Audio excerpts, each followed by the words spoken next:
নমস্কার বন্ধুরা, আমি ঈশিতা চলে এসেছি নতুন একটা ব্লগ নিয়ে। আশা করি আমরা কেউই ভালো নেই বর্তমান যে পরিস্থিতি। আজকে হচ্ছে রাখির দিন। এখন সন্ধেবেলা ভাই আর আমি বেরিয়েছিলাম ভাইয়ের জন্য একটু শপিং করতে। শপিং তো না, অ্যাকচুয়ালি রাখি গিফট। এটা যেটা দেখলে, এটা হনুমান মন্দির। আমার এই জায়গাটা খুবই ভালো লাগে।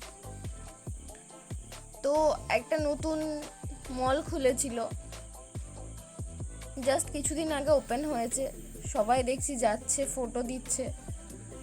তাই ভাই আর আমি দুজনে গেলাম।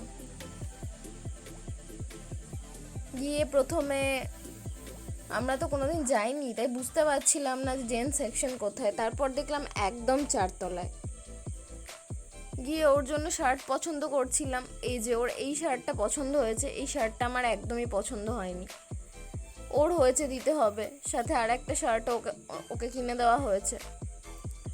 তারপর জানো, আমাকে বাড়িতে নামিয়ে না দিয়ে অর্ধেক রাস্তায় নামিয়ে দিয়ে চলে গেছিল।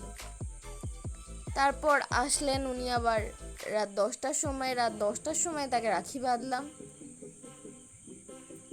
সাথে গিফট দিলাম। আর আমি এনেছিলাম চকলেট। ভাগ্যিস আমি একটা খেয়েছিলাম, নইলে বোধহয় আর খেতামও না। বাকি সবগুলোই ও খেয়ে নিয়েছিল। আর এই যে এই দুটো শার্ট। তো রাখিতে একটা কথা বলতে চাই, যে আমাদের হাতটা শুধু রাখি বাঁধার জন্য নয়, যে দোষ করে তাকে শাস্তি দিতেও জানে। মানে মেয়েরা শাস্তি দিতে